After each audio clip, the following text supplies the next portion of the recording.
King, your presence is very much appreciated.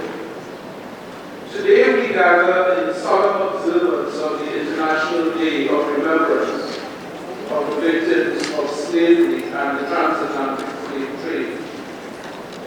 This day holds profound significance, uniting us in a shared commitment to honor the memory of those who endured unimaginable suffering during one of the darkest chapters in human history. On this somber occasion, we pause to reflect and remember the tens of millions of enslaved Africans who were trafficked and sold into bondage, let alone being subjected to namelessness, relentless violence, and the most callous forms of dehumanization imaginable. In their memory, we still feel the painful brutality they endured in their struggle for freedom. I also take this moment to pay homage to the countless souls who perished on the harrowing journey of the Little Passage, the desolate graveyard of the Atlantic. These millions of people, humans, like any one of us, were not merely robbed of their physical freedom, but their identity and dignity. The transatlantic slave trade, one of the most heinous crimes against humanity that spanned over 4 centuries, introduced an abominable and abhorrent system of slavery that was not only commercialized, but was racialized. Excellencies, it is inconceivable that the enslaved were cruelly regarded as mere commodities for sale and exploitation, and together with their children born into slavery, perpetuating the vicious cycle of bondage and suffering, enduring untold horrors at the hands of their oppressors. Yet, despite centuries of intergenerational trauma, the enslaved and their dependents have demonstrated remarkable resilience and dignity, courageously defying the dehumanizing conditions of their bondage. We pay tribute to these revolutionaries, figures like Samuel Sharpe, Sojourner Truth, Gaspar Yanga, and countless others who waged brave battles of freedom. From political life to the arts, these leaders paved the way for abolitionist movements, catalyzing scores of independence movements, and inspiring the drive for emancipation towards alternative ways of thinking about anti-racism, justice, and equality. As we reflect on the manifold contributions of people of African descent, from architecture and urban design, the graceful dynamism of Obeira, to the soul-stirring melodies of African-American gospels, through to the poignant poetry of political activism embodied by leaders like Amy Césaire, the contributions of Afro-descendants have remained indelibly etched in our memories and in the world around us. The profound value of their art and endeavors must be acknowledged and celebrated as they rightfully deserve.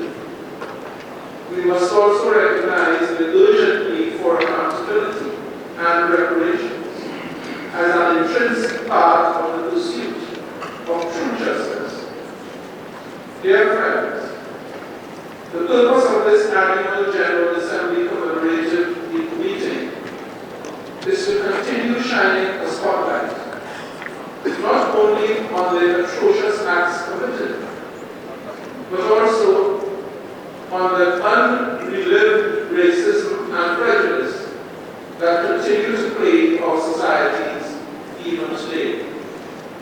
These are the legacies of slavery that still loom large, despite its abolition over a century ago.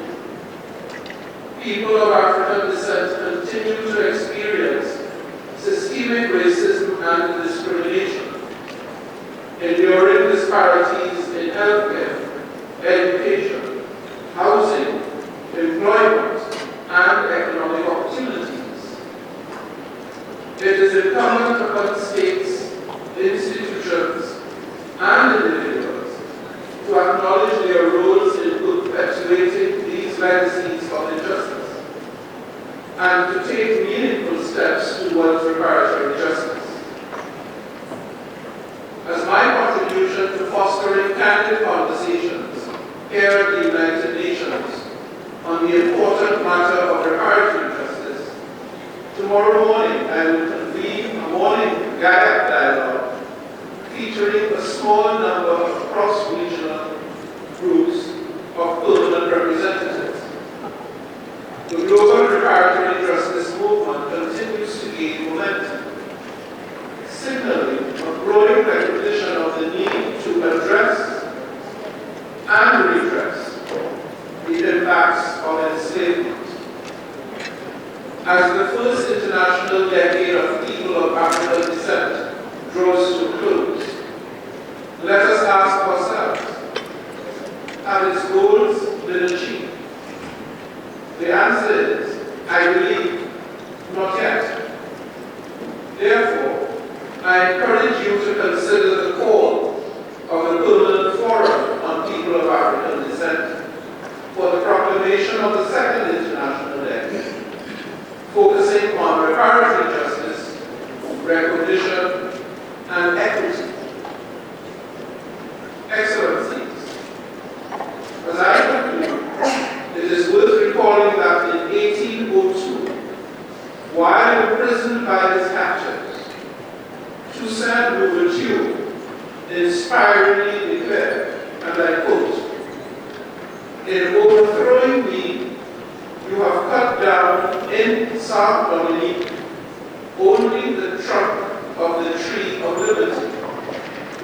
It will spring up again from the roots, for they are numerous, and they are deep." End quote.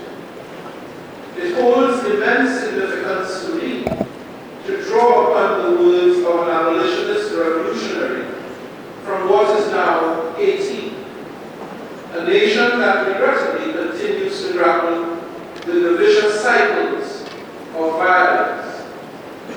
In Haiti, the vestiges of slavery are deeply woven into the tragic fabric of poverty and violence, marking the real-life and contemporary repercussions of a centuries-long crime against humanity.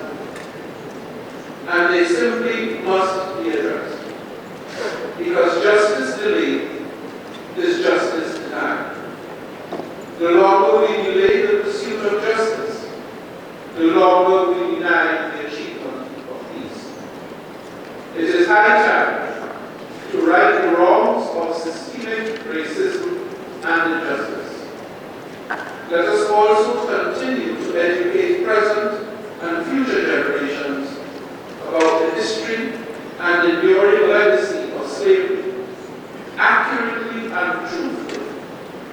Let us reclaim and write the true stories of Africans and people of African descent, forging a future filled with justice, equality, and dignity for all.